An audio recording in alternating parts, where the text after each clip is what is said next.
আসসালামু আলাইকুম। বিসমিল্লাহির রহমানির রহিম। কুরবানির ঈদের গরুর কলিজা রাখা ছিল ফ্রিজে। আজকে গরুর কলিজা ভুনা করা হবে। এখানে সিদ্ধ করে টুকরো করে কেটে নেওয়া গরুর কলিজা, পেঁয়াজ কুচি এবং সিদ্ধ করে টুকরো টুকরো করে ভেজে নেওয়া আলু সামান্য পরিমাণ এবং বাটা মশলা, আদা রসুন বাটা এবং এখানে হচ্ছে জিরা, লং, দারচিনি, এলাচি বাটা অর্থাৎ গরম মশলা বাটা, জায়ফল, জয়ত্রী আছে সাথে মিক্স। এখানে আছে গরুর কলিজা সিদ্ধ করে পানিটা ফেলে দিয়ে টুকরো টুকরো ধুয়ে পরিষ্কার করে টুকরো করে রাখা গরুর কলিজা। প্রথমে দিয়ে দিচ্ছি পেঁয়াজ কুচি পরিমাণ মতো, তারপর পরিমাণ মতো লবণ দিয়ে দিলাম। এখন দিয়ে দিচ্ছি একটু হলুদ, পরিমাণ মতো হলুদ দিয়ে দিলাম। মরিচের গুঁড়া স্বাদ মতো, যদি জাল কম খেতে চান তাহলে মরিচের গুঁড়া কম দিবেন, আর যদি পরিমাণ একটু জাল খেতে চান তাহলে একটু বাড়িয়ে দেবেন। সামান্য ধনিয়ার গুঁড়া দিয়ে দিলাম এখন, তাও স্বাদ মতো এবং পরিমাণ মতো। এখন দিয়ে দিলাম 4-5টা তেজপাতা। এখন দিচ্ছি আদা রসুন বাটাতে বেটে নেওয়া। এখন দিয়ে দিলাম গরম মশলা বাটা। এখন পরিমাণ মতো তেল দিয়ে দিলাম, সয়াবিন তেল পরিমাণ মতো দিয়ে দিলাম।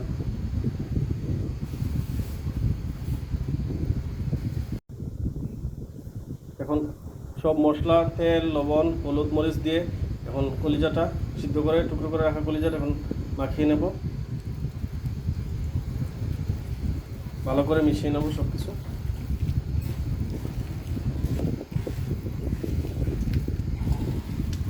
ভালো করে মাখিয়ে নিলাম। আপনারা অবশ্যই গরুর কলিজা রান্না করার আগে কলিজাগুলো একটু সিদ্ধ করে নেবেন, সিদ্ধ করে পানিটা ফেলে দেবেন, কারণ অনেক সময় দেখা যায় অতিরিক্ত রক্তগুলো লেগে থাকে কলিজার সাথে। তাছাড়া এগুলো তো ইয়েতে ফ্রিজে রাখা, বরফে অনেক সময় রক্তগুলো জমাটবদ্ধ হয়ে থাকে। সিদ্ধ করে নিলে ময়লাগুলো দূর হয়ে যায়। এটা কলিজা রান্না করার একটা টিপস। অনেকেই কাঁচা কলিজা সিদ্ধ করা ছাড়াই ভুনা করেন অথবা রান্না করেন, তাতে হয় কি অনেক সময় দেখা যায় কালো হয়ে যায়, এক্সট্রা রক্তগুলো লেগে থাকে, এই জন্য কলিজার কালারটা কালো হয়ে যায়, দেখতে খারাপ লাগে। যদিও খাওয়া যায় বাট দেখতে খারাপ লাগে। এখন কড়াইতে দিয়ে দিচ্ছি কলিজাগুলো, ভালো করে একটু কষিয়ে নেব যাতে মশলাগুলা কলিজার ভিতরে ঢুকে যায় এবং স্বাদটা ঠিক হয়।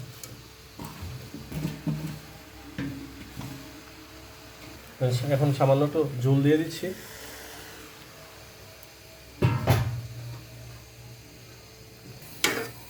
এখন ভালো করে একটু নাড়িয়ে মশলাগুলো মিশিয়ে দেই।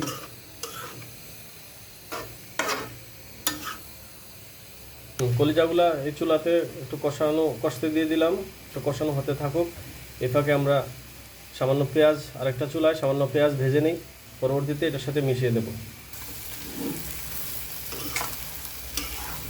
তো ভালো করে নাড়িয়ে মিশিয়ে দিলাম, মশলাগুলোকে মিশিয়ে দিই যাতে বুনা হয়ে আসে এবং সিদ্ধ হয়। এখন ঢাকনা দিয়ে ঢেকে দিলাম।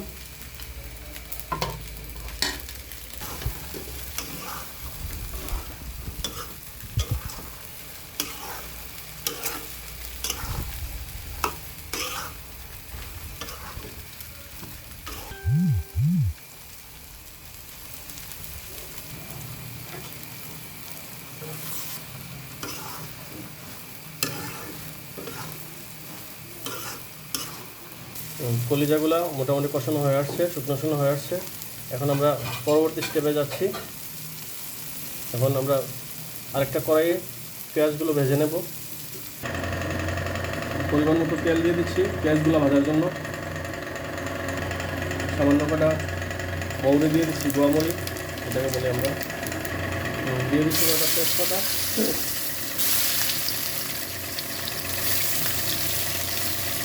এখন দিয়ে দিলাম পেঁয়াজগুলো দিয়ে দিলাম। এখন পেঁয়াজগুলো ভালো করে ভেজে নেব। তো পেঁয়াজগুলো এখন ভালো করে তেলে ভেজে নিলাম, সামান্য লবণ দিয়ে দিলাম যাতে পেঁয়াজগুলো তাড়াতাড়ি ভাজা হয়ে যায়।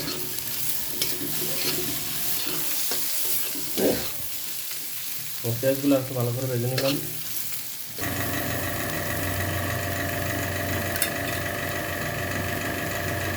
এখন কষানো কলিজাগুলো ওই পেঁয়াজের সাথে ভালো করে মিশিয়ে নেব।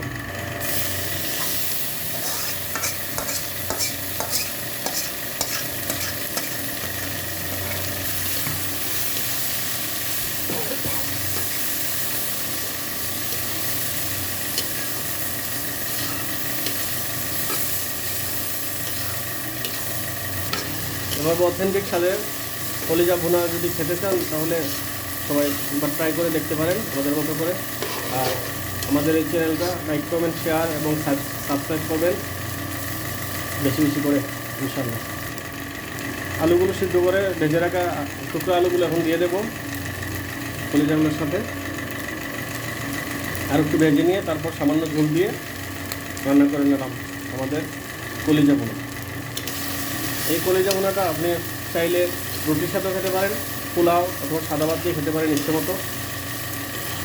আমাদের রান্না প্রায় শেষ পর্যায়ে। আমরা সামান্য ঝোল দিয়ে দেব। ঝোল দিয়ে সামান্য একটু ঝোলটা একটু শুকিয়ে নেব। ইনশাল্লাহ হয়ে গেল গরুর মজাদার কলিজা ভুনা।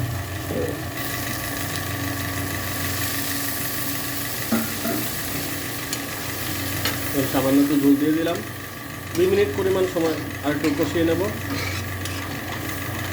চুলা থেকে নামানোর আগে 30 সেকেন্ড আগে সামান্য একটু গরম মশলা দিয়ে দিলাম যাতে ফ্লেভারটা ঠিক থাকে। 2 মিনিট সময় পরিমাণ একটু নেড়েছে 2 মিনিট সময় পরিমাণ ঝোলটা শুকিয়ে নিলে হয়ে গেল ভুনা ভুনা কলিজা, গরুর কলিজা। আপনারা চাইলে রুটি, পরোটা, খিচুড়ি, পোলাও, সাদা ভাত এগুলো দিয়ে স্বাদ মতো ইচ্ছে মতো খেতে পারেন এবং নিজেরা এভাবে রান্না ট্রাই করে দেখতে পারেন। আর বিশেষ করে আমাদের চ্যানেলটা আপনারা লাইক কমেন্ট শেয়ার এবং সাবস্ক্রাইব করবেন এবং আমাদের ফেসবুক আইডিতে ফলো দেবেন ইনশাআল্লাহ।